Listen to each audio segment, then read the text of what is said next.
Herkese selam arkadaşlar. Ben Serkan. Hoş geldiniz kanalıma.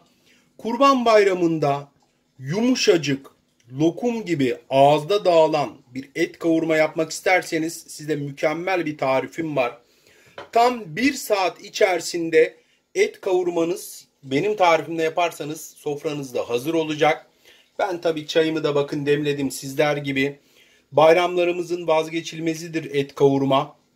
Böyle lokum gibi yumuşacık yemek isterseniz bu tarifi denemeden geçmeyin. Hepinizin bayramı da şimdiden kutlu olsun. Ailenizle birlikte nice bayramlar olur inşallah. Videoyu beğenmeyi, yorum yazmayı, yukarıdan beni takip etmeyi de unutmayın. Tarifime tam uyarsanız videonun sonunda böyle yumuşacık et kavurma yapacaksınız arkadaşlar. Bakın Bismillahirrahmanirrahim.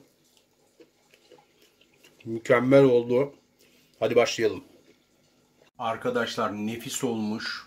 Bakın bir tane de şöyle elimle göstermek istiyorum. Ne kadar yumuşak ve dağıldığını görmeniz açısından. Görüyor musunuz arkadaşlar? Bakın. Harika. Mutlaka deneyin. Evet arkadaşlar. Yumuşacık, pamuk gibi, lokum gibi böyle ağzınızda dağılan güzel kavurma yapmak istiyorsanız etin seçimi çok önemli. Özellikle bayramda kavurma yapmak istediğinizde bakın yağlı olan dana et bu. Yağlı olan kısımlarını kavurmanın altına koymamız lazım.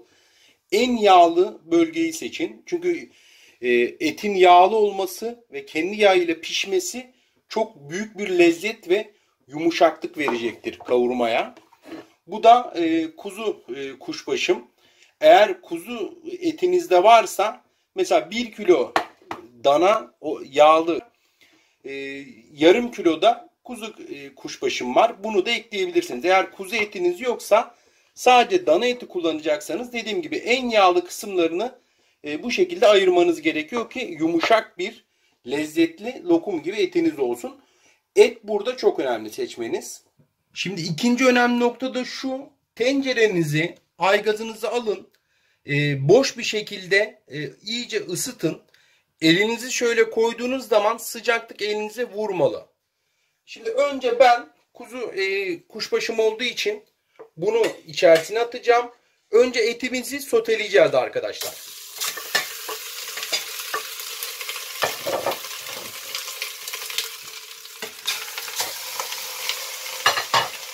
Özellikle ses çıkarmadım ki bu sesi duymanızı istedim. Şimdi et yapışıyor ama eti karıştırdıkça arkadaşlar et kendini bırakacak. Etimizin her yerini sotelememiz gerekiyor. O yüzden yüksek ateşte etinizi güzelce soteleyin.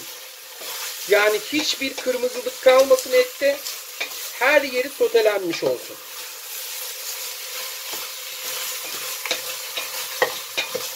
Bu çok püf nokta arkadaşlar. Mutlaka uygulayın. Çünkü kavururken et suyunu bırakmasın. Yani eti içerisinde kalsın. Tabii ki biraz suyu çıkacak daha sonra ama o kadar olmaz. Etin suyu kendi içine hapsolduğu zaman o etiniz işte lokum gibi yumuşacık böyle bayramda, bayram sabah kahvaltınızda nefis bir kavurma yiyeceksiniz. Şimdi ben etim sotelene kadar karıştırmaya devam edeceğim. Evet arkadaşlar, etimi karıştırarak soteledim. Kırmızı bir yeri kalmadı. Şimdi orta ateşe alacağım etimi. Şöyle kapağını da kapatacağım. Bir 7-8 dakika kadar orta ateşte arkadaşlar bu şekilde bırakacağım. Bir 8 dakika sonra da kapağını açacağım. Karıştıracağım, altını kısacağım. Ondan sonra 1 saat boyunca hiç kapağını açmadan pişmesine devam edecek. 7-8 dakika kadar orta ateşte arkadaşlar güzelce pişmesini bekledik. Şimdi de altını kısıyorum aygazımın. Hatta göstereyim de size kıstığım miktarı. Şu şekilde bakın arkadaşlar. Yüksek ateş değil, orta ateş de değil. Kısığa yakın bir ayardayım. Yaklaşık bir saat kadar bu şekilde kapağını da kapatacağım. Şöyle son bir kez daha karıştırayım ama. Bir daha karıştırayım. Oh, bakın eti çok güzel soteledik. Şimdi bu et suyu içerisinde kalacağı için çok güzel bir şekilde yumuşak olacak. Kapağını da kapatın arkadaşlar. Bir saat boyunca bu kapağı kesinlikle açmayın. Bu bir püf noktadır. Bir saat sonra açın. Yine bir karıştırın. Kısık ateşte pişmesini bekleyeceğiz. Piştiğini nasıl anlayacağız diyeceksiniz. Artık tencerenin içerisindeki su da etin bırakmış olduğu suyu da çekecek zaten. Et cızır cızır etmeye başlayacak ama bir saat sonra biz bunun içine biraz karabiber, biraz tuz, soğan da ekleyeceğim, bütün soğan da. Onları da zaten bir saat sonra göreceksiniz. Şimdi bir saat bu şekilde bekliyoruz. Arkadaşlar bir saat boyunca açmayacağız dedik ama aradan 40 dakika geçti. Gayet güzel bir şekilde etimiz olmaya başladı. Şu anda tam 40 dakika oldu. Şimdi tuzunu ilave ediyorum. Tuz miktarı size kalmış arkadaşlar.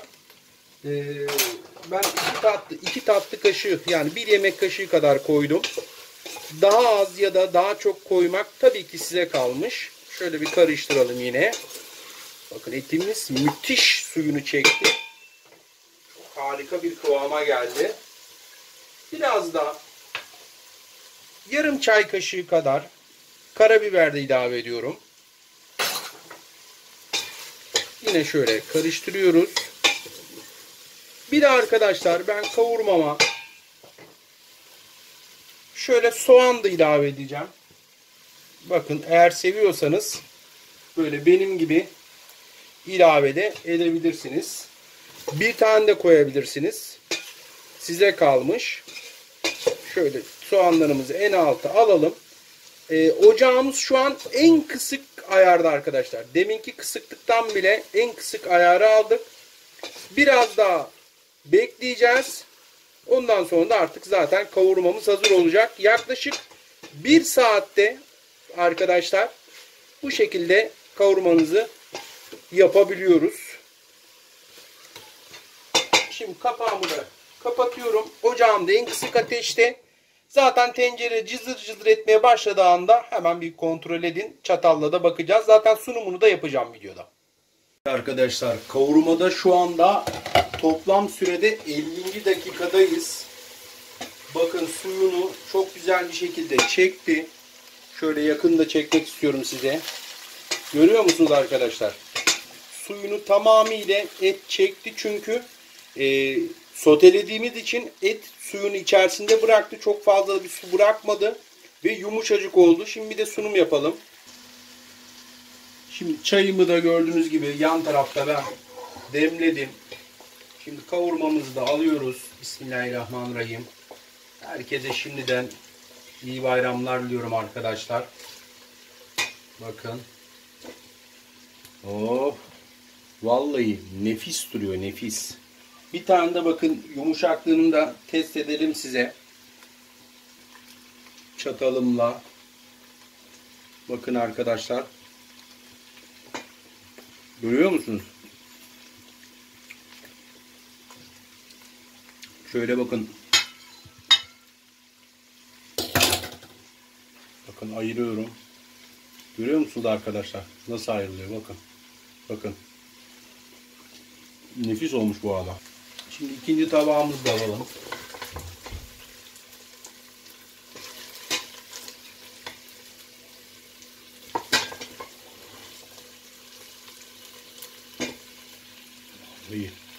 Mis gibi gözüküyor arkadaşlar. Bakın bayram sabahına şöyle tabaklara dizersiniz. Ben turşu da seviyorum yanına. Çayınızı da alırsınız. Yumuşacık, pamuk gibi, lokum gibi kavurma yapmak istiyorsanız toplam 1 saatte yapabilirsiniz. Benim bu tarifimle ve çok seveceksiniz. Beğenmeyi, yorum yazmayı, ilk defa videolarımızla karşılaşıyorsanız yukarıdan beni takip etmeyi unutmayın. Her gün saat 12'de yeni yemek tarifleriyle karşınızdayım. Sizler de bana destek olursanız arkadaşlar çok sevinirim. Çünkü YouTube videolarım maalesef önermiyor. Lütfen takip etmeden geçmeyin. Hepinize iyi bayramlar diliyorum. Afiyet olsun. Nice bayramlar inşallah.